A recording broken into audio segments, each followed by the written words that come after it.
Welcome back to another episode of On the Subject. I'm your host, Michael Vilardo, co-founder and CEO of Subject, subject.com, subject.ai. You know where to find us. Today we have a real special guest because we're in Chicago, in Wrigleyville, with a true Chicago native from Lincoln Park, Principal Kyera Bradley at North Lawndale Prep. We're so excited to have you on the podcast today and highlight your innovation and education. Thank you so much for joining us today. Glad to be here. We're so excited to have you. And so we want to also shout out, she just led a panel at our conference for media and AI, innovation and education. So articulate.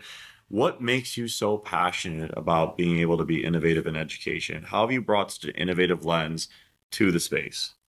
So I'll just talk personally. If we go personal of course. first? Okay. More personal, the better. More personal, the better. So I tell people a lot about my journey. Education saved my life. I am a product of a single mom. My dad, unfortunately, was incarcerated from 2 to 10.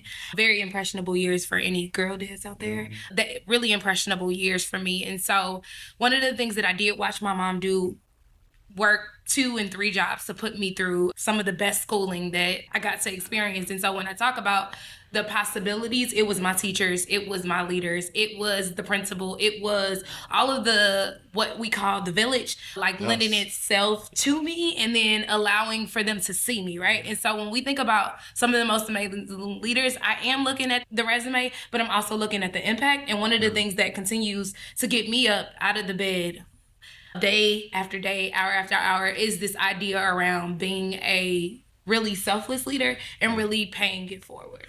I love that. And we always do love to ask our leaders to say, hey, what made you want to help? But it sounds like that's a deep passion for you. When you went to Howard, such an incredible school, one that builds so many leaders in our society. Dr. Norris also went to Howard. What did you say when you were there? Said, you know what, I want to get into education?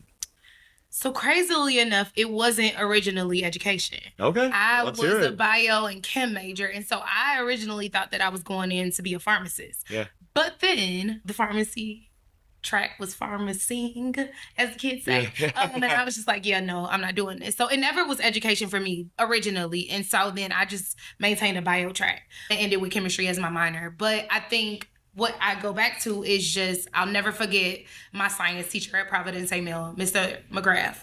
And if Mrs. McGrath, if you ever see this, I just want to let you know that Shout out. are literally the best man ever. When we talk about seeing me, right, did not allow for me to ever cut corners, created these opportunities where it was just like, I'm going to instill this in you. And so I ended up picking that up just because I love Mr. McGrath. And he shared with me as a Black woman or student at the time that you could be successful as long as you apply yourself. And so I think that is the thing that keeps me going. But ultimately, I think even more so for me, when I think about just the students that I'm serving, it allows for me to literally understand that this is the thing. And then my privilege, right? I got to own that, right? With being able to have pretty good education, not pretty good, because if any Howard alum sees this, they're going to get me. HU with great school, great experiences. Incredible alumni. Yeah. I just think that is the thing that has literally been game changing in my overall. No, I love what you talked about there, though, where representation. You need to see it to dream it. An opportunity to provide more diverse leaders at those spaces to really empower more students to have success, confidence, and really believe in themselves. That's what you've done at Lawndale. So I'd love to be able to talk more about that and like how you have been able to be such a representation and your role model aspect that you've been able to just put in front of your students. It's so inspiring. I got to visit the school, so I'm not just speaking from hyperbole. I've actually seen it firsthand. What have you been able to notice by being there on site, on campus, and building real relationships with these students that are so impressionable and want to be able to follow your lead? And they just want to be able to see it modeled them for them. And you've done such a great job of that. Thank you. I think for me, when they see me, right, like I'm an incredible example of a principal wear, right? I think when I go into rooms and I share that I'm a principal, it's often what? Until I begin talking, like opening my mouth. It's funny, when I was grabbing some food, a few people stopped me and was like, we can feel the passion from the time you open your mouth to the time you close it. You can't. And I think what I tell people all the time, we can be in the hood and not of the hood, right? I'm not a selective enrollment school. I've been okay with that. I love that I can take every single scholar, right? That is the beauty of allowing them to see their full potential and see it full cycle. And so the work literally comes with a dynamic team, right? I think people ask me, like, how did we go from 3 years to 4 years? How have we been able to remain commendable in the ISB designations? How are we driving a lot of this attendance and the chronic absenteeism that continues to be an issue? And I have ways to go. But a lot of those things is just off premise number 2. We created 3 strategic priorities. And the second one says that scholars are seen, heard, and cared for. I think that when you see them, you hear them, and you do things about it, right? And there's an ongoing force of everybody having wraparound experience. It allows for kids to say, I'm going to decide to come up, show up, even if it's for Principal Bradley, even if it's for Ms. Bustos, even if it's for Ms. Bucky. But now that at least they have the reason to get up on every single morning and decide to choose to come to school. Yeah, that was, I again cannot recreate the passion. That is so beautiful. You talked about the district, the network being 98% poverty line. How do we create more spaces at the school to be able to help these students who may not have as much space at their home? They might not have as much access to technology at their home. And then the haves and have-nots perpetuates that divide because these other families in these affluent areas are paying for one-on-one tutors, giving their kids every opportunity to succeed. How have you been able to do such a great job of impacting these students and providing such a safe space to be vulnerable? Can I just plug subject? Okay. That was not purposeful. This is the moment. I think it's this very thing, being able to even come today, and the innovation that it is creating that has allowed for scholars to be successful. We've decided to completely go 1-to-1 next year, right? So Fantastic. every kid That's will so have great. a Chromebook, and then Yes. what will happen with Reserve, we'll think about that later on, right? Thinking about how is that going to impact internet, right? Like internet access is a real thing. So It's I can have so a Chromebook, but if I don't have the abilities to have internet. So these are all the decisions happening at the table right now. But I love my network. I love my board. I love everything about it because we are always going to be student-centered. It's not about Kiera, right? Like I think that I have a God-given talent to just bring people in, whether I'm talking about subject, whether I'm talking about clothes. I was out there talking about shopping. All these things. I love these things, right? But I think when we talk about North Lawndale, it is in the absence of just Kyera Bradley. It is with key stakeholders like yourself and your team that is extremely responsive. I will never forget one day, and I'm going to take it aside, where I had a moment where we were not ready for night school. It was the first day, but I had got 100% of them to stay. Yeah, that's fine. And I remember having a meltdown when they came in and was like, we're not launching today. And I was like, what are you doing? I text Jimmy. I'm like, what is going on?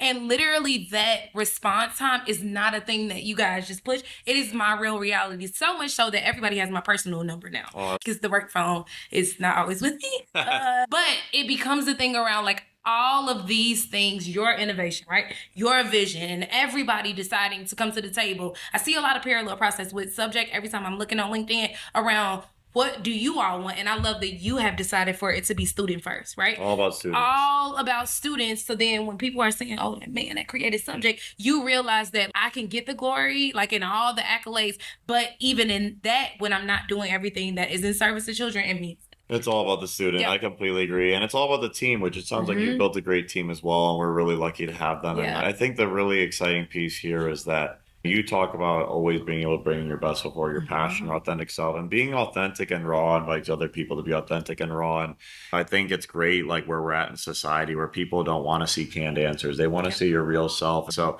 what have you done to invite your students to bring their real selves to the classroom every day? Yeah, that is an excellent question. Man, I was not expecting you to ask me that. But I can think about one thing that's happening right now where a scholar, I don't know if you guys saw that, she went viral for doing hair in the bathroom.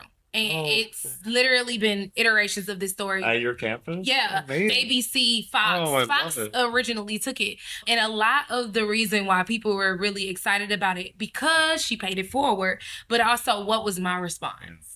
And I could easily say detention, exposure, you can't have hot tools, any of those things. Right, we know that. But my thing is, her thought was, if I could help somebody get their hair done, make them feel a lot better, then for me, it becomes a thing of, if you're not aborting anything in terms of the most important things, I could care less about it. So if it's during your lunch period, go be great, right? And so now we're even considering coming out the bathroom, right? Because all of those, a lot of people's like, I get her out the bathroom, Principal Bradley. I do plan on doing that, but that's just one way, right? Gifts and talents making room for whoever, right? Let their gifts and talents make room for them. And so being able to, even as a principal, learn kids. I sit outside every morning. So my thing is, if I don't get a good morning back. That's data for me. Nope, come in my office because what is going on? And those intentional things, you Data. can't buy those. You can't buy those. Sometimes I it's quantitative, agree. but a lot of times No, it's you gotta qualitative. match the anecdotes Yep. to the data, Yep. and you've done a great job Yep. of that. And the one piece we do always love to culminate these conversations with is gratitude. We're all about gratitude and positivity here at Subject. Yep. So we would love to invite you to thank a teacher or student over the course of the year. I know there's many, but Yes. anyone that you'd love to give a shout out to the camera and tell them thank you for their impact on you as a person. Wow. So if I had to choose a scholar, I'm gonna stick with the scholar Yeah. room because I fake gave a one already, Mr. McGrath. That was a great one. You're right. We had a preamble there. But, so I'm gonna give a scholar, Darnell Brunt. If you ever see this message from Principal Bradley, if I never see you again, if I never have any other conversations past this day, I want to let you know that you have been game changing for my overall experiences as a principal here at North Lawndale College Prep. And what you've taught me is my abilities to see beyond what is in my face and really do the work to make meaningful relationships happen. I love you, Darnell. That was beautiful. See that? That's passion, that's emotion, that's caring for students. And that's what it's all about here. And that's why we all in education collectively do the work is to impact students and give them a better life. Yeah. Kyera, that was so well said. I'm so inspired. It's tough to end the episode better than that. Thank you for tuning in another episode of On the Subject. Click, comment, like, subscribe, YouTube, Spotify. Please find us there. And we want to have more incredible discussions like this. Thank you again for your time. Thank you.